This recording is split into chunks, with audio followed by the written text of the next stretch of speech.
Welcome back to another episode of Wrong Sports, and this time I'm going back to my series of how the year was won. This time I'm going back to the 80s with the 1981 college football season.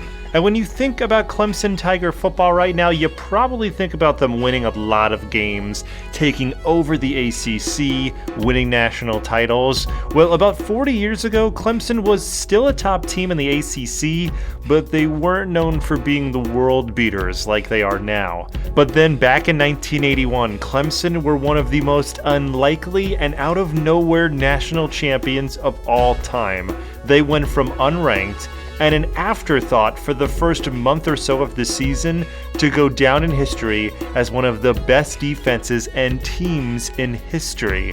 And that is what I'll be covering in this episode today. But before I get to the 1981 season and the Clemson Tiger football team, make sure you subscribe to the channel, please, below. Also, make sure you check me out on Patreon, patreon.com/wrongsports, and check out the full podcasts now on Spotify, Apple, Google. I will also be on iTunes as well. Just search Wrong Sports. And one final thing, follow me on Twitter @SportsWronged.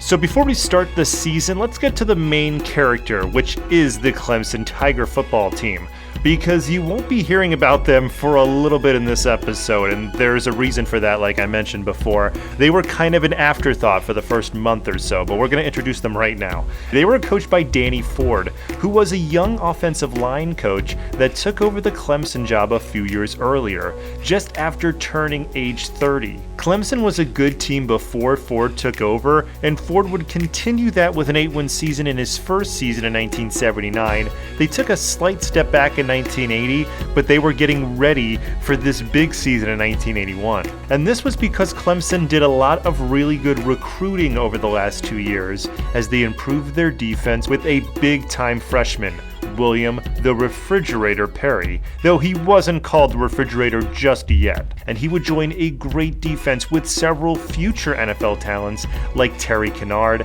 and Jeff Bryant. To go along with the defense, the offense was predominantly a running team and had a great quarterback for that system in Homer Jordan. He was able to hand off to 3 capable backs, one being a sophomore and future NFL talent in Kevin Mack. But they would start the season unranked and beat Wofford and Tulane, only giving up 1 touchdown in those 2 games. But it was also in the garbage time versus Wofford when they had a big lead already and they probably had their 3rd stringers in at that point. But like I said, I wanted to introduce them first because we won't be hearing about them for a little bit. But the number 1 team to start the season was Michigan, who were coming off of a Rose Bowl the previous season. They still had their Hall of Fame coach Bo Schembechler, plus consensus All-American Anthony Carter was back at wide receiver. Michigan started the season versus Wisconsin, and this was looked at as a tune-up game for the season since Wisconsin hadn't won or scored on Michigan in 4 years.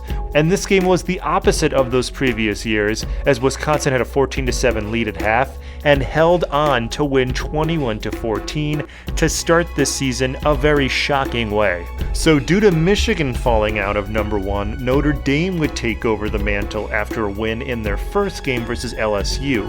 Now, Notre Dame in 1981 was a very strange team, and this was because they were coached by Jerry Faust. He was a former high school national championship coach in Ohio who was so in love with Notre Dame, he left high school to go directly to college. He was one of the first high school head coaches to do that, and he did that in a big way by jumping up to go to Notre Dame. And also, due to Faust's tenure at Notre Dame is the reason why you don't see many high school coaches jump that high. But anyway, he was one of the first ones to do that, and he had a good team when he got to Notre Dame, and Notre Dame was number 1 right now, but they had to travel to Michigan to play that former number 1 Michigan team, and Michigan would show why they were the preseason number 1 as they dominated Notre Dame all throughout the game, shutting them out until Notre Dame would score finally in the 4th quarter, but Michigan would still win 25-7, and now 2 weeks in a row, the number 1 team has gone down, and we're not even out of the first month of the season yet. So while the number 1 team was changing places, our main character, the Clemson Tigers, were now getting on the radar of pollsters. They were 2-0 and had a top 5 defense, but they were about to play their toughest team in the number 4 Georgia Bulldogs. Georgia were the defending national champions, and they had Herschel Walker. But again, Herschel Walker was averaging like almost 200 yards a game at this point. Meanwhile, the offense really couldn't do all that much, and they were struggling most of the season, but they did all they needed to do as they got a first quarter touchdown, and they didn't have nearly as many turnovers as Georgia did, as they managed to hold off Georgia and win 13-3, as this win propelled Clemson up the rankings as they were now number 14. So we're still in September, and we now have our third number 1 team, and it would be USC getting the nod next. But what was interesting about them getting the nod is that they would have to defend it in their first week, as they played number 2 Oklahoma.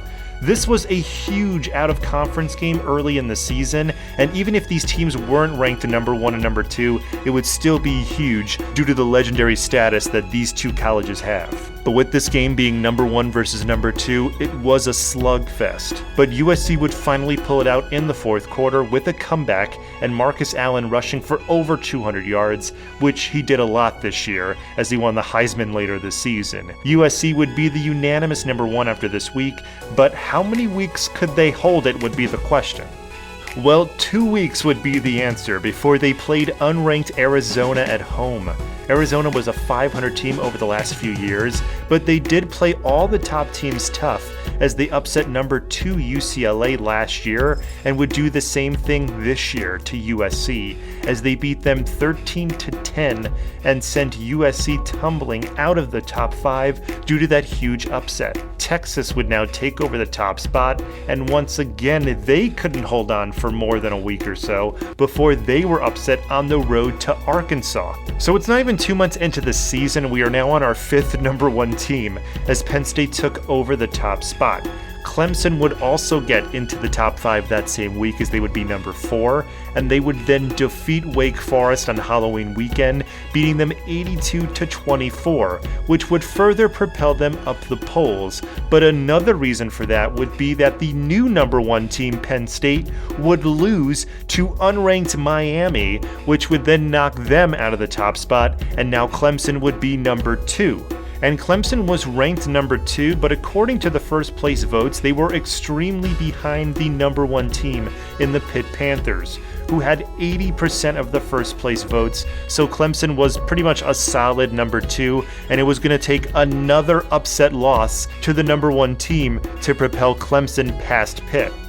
But Clemson would have their biggest game of the late regular season as they would play University of North Carolina November 6th. University of North Carolina, or UNC, were ranked number 9 in the country after losing to South Carolina a few weeks ago, and the game was what many thought it would be, a defensive struggle, as there was no scoring through the first quarter, but then in the second quarter there would be a fury of scoring, and by that I mean there would be 12 total points, which was a lot for these teams.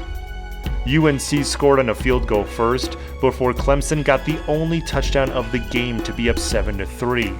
Before the half, Clemson was backed up into their own end zone and got a punt blocked for a safety, only to be up by a very weird score of 7-5 at half. After the half, they continued the scoring, and by that I mean there would be field goals kicked, as Clemson kicked a field goal and UNC kicked a field goal to give Clemson a 10-8 lead entering the fourth quarter. But the fourth quarter was like the first quarter in that it would be another defensive struggle and these teams would end in a 10-8 final. So Clemson would survive this scare and stay at number 2. The win didn't propel Clemson up to that top spot, nor did Clemson get more first place votes either for that win, as Pittsburgh was a clear number 1, getting 60 first place votes 2 out of the next 3 weeks. Clemson was stuck at number 2 throughout most of November until Thanksgiving weekend, when a few big rivalry games would happen. The biggest was a nationally televised matchup pitting the best teams in Pennsylvania, number 11 Penn State versus number 1 Pitt. Pitt was on a 17-game winning streak. They had Jimbo Colbert running their line with Dan Marino at quarterback, and they were scoring about 30 points per game and winning all of their games. Along with that, their defense was equally as good, as they were giving up the fewest yards per game over the first 10 games, and they were on an 11-quarter shutout streak. The game looked like it was going to be going Pitt's way, as Marino would throw 2 touchdown passes early, but then it was like a new game started, and different teams showed up, because Penn State dominated after that, scoring 48 points through the end of the game, and capping the game with a 91-yard interception return for a touchdown. The win was huge for Penn State since they were the former number 1 earlier in the season, but it was bigger for Clemson as it shot them up to number 1 as there were no other undefeated teams left, so Clemson got 63 first place votes, with Georgia, the team that Clemson beat 2 months ago, in second place with 1 first place vote. So Clemson had full control over their national title destiny. But even though Clemson had the votes, now the bowl games were going to be the final hurdle for Clemson. They had number 4 Nebraska scheduled in the Orange Bowl. Nebraska started the season with a loss at Iowa and a loss at home versus Penn State, but rallied to end the season on an 8-game winning streak, taking the Big 8 title, all behind the running of Roger Craig and the new starting quarterback Turner Gill. Turner Gill and freshman running back Mike Rozier would make more headlines over the next 2 seasons, but they were still a very formidable running attack, as they were second in the NCAA with 330 rushing yards per game and scoring 31 points per game. So the Clemson defense was going to have their toughest tests, as their defense was only giving up 88 yards of rushing per game. So this was going to be a tough test, mostly for the Clemson offense to try to score and help out the defense. Tom Osborne was the coach for Nebraska, and he was only going to his second Orange Bowl in his early career, and with the first one back in 1978, which was a loss to Oklahoma in a Big 8 bowl matchup. Meanwhile, Clemson had only gone to 2 Orange Bowls by this point, with the last one being in 1956, but they did win both of those Orange Bowl games. The Orange Bowl kicked off at 8 p.m. on January 1st, 1982, which was also the same time the Sugar Bowl would kick off. The Sugar Bowl was big as it pitted the top 10 team of Pittsburgh, who fell to number 10 in the AP and number 8 in the coaches poll, and they would go against one-loss number 2 Georgia. The Sugar Bowl being on at the same time made it pretty crazy for TV viewers back then, since if Clemson lost and Georgia would win, they could be voted in as the national champion. Now that Georgia scenario was pretty valid because earlier in the day, number 3 Alabama had lost in the Cotton Bowl to number 5 Texas. So Alabama had no shot for the national title at this point. Another scenario could have happened where number 5 Texas could have won the national title with a 9-1-1 record if Georgia, Alabama, and Clemson were all to lose on that night. But that was a pretty out there scenario, so pretty much all that everyone was watching for was to see if Clemson could pull out a win over Nebraska and be the national champion, but there was a lot of scoreboard watching throughout the game. The Orange Bowl game was pretty slow as both teams' defenses were really good, as I mentioned, so Clemson could only get 2 field goals early in the first half. Nebraska, meanwhile, would have to use a trick play, which they'd like to use in bowl games and would do in the future, as Mike Rozier threw a touchdown pass instead of running or receiving it to have the lead for Nebraska early in the game. Clemson's defense, though, would pull through for the team the rest of the game, as they would recover a Nebraska fumble, which led to a Clemson touchdown. So at half, Clemson had the lead 12-7. In the second half, Clemson's defense continued to slug it out with Nebraska and kept them off the scoreboard in the third quarter, so Clemson was able to get another touchdown and a field goal to further their lead 22-7 into the final quarter.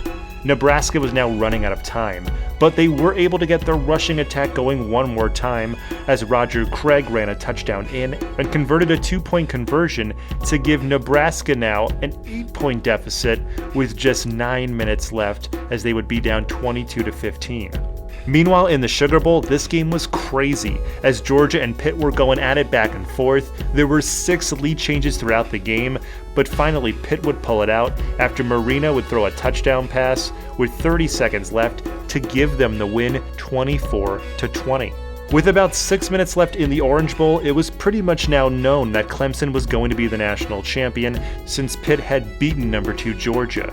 Nebraska would get one more chance with 6 minutes left, but committed a few penalties and fumbled the ball, which was then recovered for a huge loss. This then forced Nebraska to give up the ball to Clemson, and Clemson was able to hold on to the ball and waste all the timeout to hold on their lead and hold on to their perfect season, as Clemson would be the only undefeated team left and go from being unranked to national champion. So I hope you enjoyed that quick journey we went on through the 1981 season and how a lot of chaos, especially at the top, helped an unranked Clemson team become the national champion. If you want to hear longer podcast versions of these stories that I've gone over on my YouTube channel, make sure you check out my podcast right now. It's available on Apple, Google, Spotify, iTunes. Just search Wrong Sports. And as always, make sure you subscribe below to the channel, please, and have a fantastic rest of your day.